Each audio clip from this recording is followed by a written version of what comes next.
விருச்சிக ராசி அன்பர்களுக்கு அடியனின் வணக்கம். விருச்சிக ராசி அன்பர்களுக்கு இந்த மார்கழி மாதம் எத்தகைய சாதகமான பலன்களையும் பாதகமான பலன்கள் தரப்போகுதுன்னு பார்ப்போம். விருச்சகத்தின் அதிபதி செவ்வாய் பகவான் பார்த்தீங்கன்னா 1க்கும் 6க்கும் அதிபதி செவ்வாய் பகவான் 2ல் இருக்கிறார். அப்ப என்னவா இருக்கும்? தனது வாக்கின் மூலமாகவும் குடும்பத்தின் மூலமாகவும் சிறிய சச்சரவுகள் மூலமாக வருமானம் வரக்கூடிய ஒரு வாய்ப்பு. வருமானம் வரக்கூடிய ஒரு வாய்ப்பு இருக்குன்னா கண்டிப்பா இருக்கு. அரசாங்கம் சார்ந்த உதவிகள் கண்டிப்பாக இவருக்கு அனுகூலமான விஷயத்தை தரும். மேலும் வேலை சார்ந்த ஒரு அழுத்தம் ஏற்படும். என்னவோ சும்மா தான் இருக்கும், பட் அந்த வேலை சார்ந்த ஒரு அழுத்தம் குடும்பத்தில் ஒரு பிரதிபலிப்பை ஏற்படுத்தும். ஆனால் வேலை சார்ந்த விஷயத்தை வேலையோடு விட்டு அங்கேயே ஆபீஸோடு விட்டு வந்துருங்க. உங்களோட 2ஆம் அதிபதி உங்களுக்கு 8ல் இருக்கிறார். மறைமுக வருமானம், வாடகை மூலம் வருமானம் வருவதற்கான வாய்ப்புகள் உண்டு. நீங்க ஏதாவது பொருள் வாங்கி வச்சிருப்பீங்க, அது இன்வெஸ்ட்மெண்டா இருந்திருக்கும், அதோட ப்ராஃபிட் இப்ப கிடைப்பதற்கான வாய்ப்புகள் உண்டு. உங்கள் வாக்கின் மூலம் வருமானம் கிடைப்பதற்கான வாய்ப்புகள் உண்டு. நீங்க ஒரு ஆசிரியர் பணி சேர்க்கலாம், உங்களுக்கு வாக்கின் மூலமே வருமானம், புதிய வேலை கிடைப்பதற்கான வாய்ப்புகள் உண்டு. உங்களோட 10ஆம் அதிபதி 2ல் இருக்கிறார். புதிய தொழில் முயற்சி, உங்க ஃபேமிலியோட சேர்ந்து புதுசாக ஒரு தொழில் முயற்சி செய்வதற்கான வாய்ப்புகள் இந்த காலகட்டத்தில் உங்களுக்கு ஏற்படும்.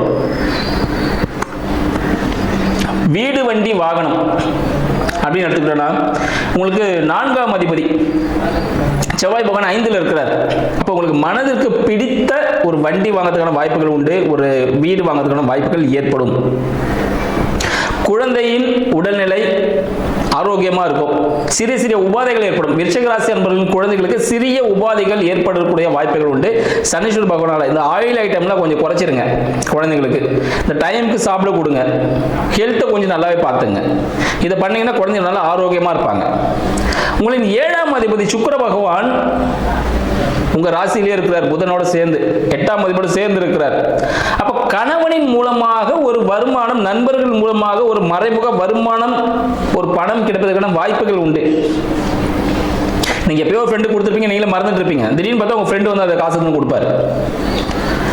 அது போல விஷயங்கள் உங்களுக்கு கிடைக்கிற வாய்ப்புகள் உண்டு. 8ஆம் அதிபதி புத பகவானும் 8க்கும் 11க்கும் அதிபதி புத பகவான். மறைமுக வருமானம், லாட்டரி அடிக்கிறது, புதையல் கிடைக்கிறது எல்லாம் பார்த்தீங்கன்னா இந்த விருச்சிக ராசி அன்பர்களுக்கு தான். ஏன்னா காலபுருஷனுக்கு 8ஆம் அதிபதியே விருச்சிகம் தான், சரிங்களா? 8ஆம் பாகமே விருச்சிகம் தான். அப்ப நிறைய ரகசியங்கள் இருக்கும், நிறைய திறமைகள் உள்ளுக்குள்ள இருக்கும். அதெல்லாம் வெளியே வரக்கூடிய காலகட்டம் இந்த காலகட்டமா இருக்கு. உங்களோட 9ஆம் அதிபதி சந்திர பகவான். உங்களை பாக்கியங்கள் திடீர்னு பார்த்தீங்கன்னா நல்லா பேசுவாங்க உங்க அப்பா அம்மா, திடீர்னு பார்த்தீங்கன்னா கொஞ்சம் கோச்சிப்பாரு உங்க அப்பா. ஆக்சுவலி பார்த்தீங்கன்னா அப்ப சில விஷயங்கள் மாறி மாறி நடக்கக்கூடிய ஒரு வாய்ப்புகள். அவர்கிட்ட சரணாகதி அடையதான் உங்களுக்கு பெஸ்ட். அவங்கள்ட்ட கோவப்படக்கூடாது. என்ன மன்னிச்சிருப்பா, ஏதாவது தப்பா பேசியிருந்தா அப்படின்னு சரண அடைஞ்சிங்கன்னா வாழ்க்கையில் வெற்றி பெறுவதற்கான வாய்ப்புகள் உண்டு. 11ஆம் அதிபதி புத பகவான் உங்கள் ராசியிலே இருக்கிறார். அப்ப 2ஆம் விருச்சிக ராசி அன்பர்கள் 2ஆம் திருமணத்திற்காக காத்து கொண்டிருக்கீங்கன்னா அதற்கான மணமகளும் தானே உங்களை தேடி வரதுக்கான வாய்ப்புகள் உண்டு. 2ஆம் திருமணத்துக்காக காத்து கொண்டிருக்கக்கூடிய விருச்சிக ராசி அன்பர்களுக்கு 2ஆம் திருமணம் நடைபெறும் இந்த காலகட்டத்தில். மார்கழி முன்பு நீங்க திருமணத்தை வச்சிடலாம். கூட்டு தொழிலுக்காக காத்து கொண்டிருக்கக்கூடியவர்கள், ஜாயிண்ட் பிசினஸ் பண்ணலாம் ஃப்ரெண்ட்ஸ் கூட அப்படின்னு இருக்கீங்க, இல்ல வாழ்க்கை துணையோட கூட்டு தொழில் செய்யலான்னு இருக்கீங்க, அவங்க உங்களை தானாக அணுகக்கூடிய ஒரு காலகட்டம். இந்த காலகட்டத்தில் உங்களுக்கு கூட்டு தொழில் அமையும், சிறப்பாகவே அமையும். ஆனா உங்களோட வார்த்தையில கொஞ்சம் கவனம் கண்டிப்பாக தேவை. டாக்குமெண்டேஷன்ஸ்ல சைன் பண்ணும் போது ரொம்ப கவனமா இருக்கணும்.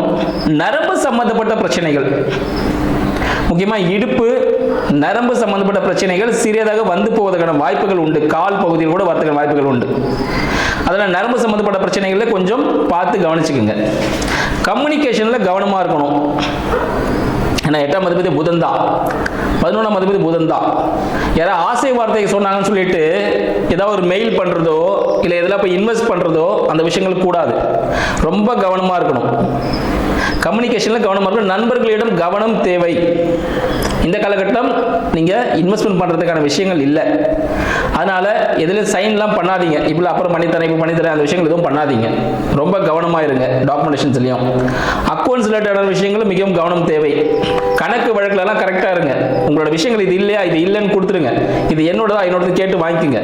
திருப்பதி வெங்கடாச்சலபதி வழிபாடு செய்வது மிகவும் சாதகமான ஒரு விஷயத்தை கொடுக்கும்னு சொல்லலாம். இந்த மார்கழியில வெங்கடாச்சலபதி நின்ற கோல பெருமாள் சரிங்களா?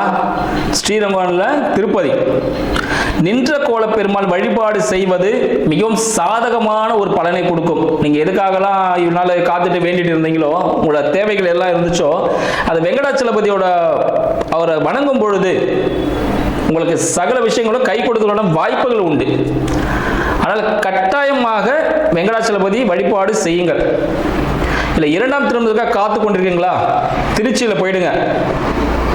ரங்கநாதர் சுக்கிரன் ஸ்தலம், அவரை வழிபடுவதன் மூலமாக உங்களுக்கு இரண்டாம் திருமணம் நடவதற்கான வாய்ப்புகள் உண்டு. இல்லை தொழிலில் இரண்டாவது பிரான்ச் ஓப்பன் பண்ணணும், மூணாவது பிரான்ச் ஓப்பன் பண்ணணும்னு இருக்கீங்களா, திருச்சிக்கே போயிடுங்க.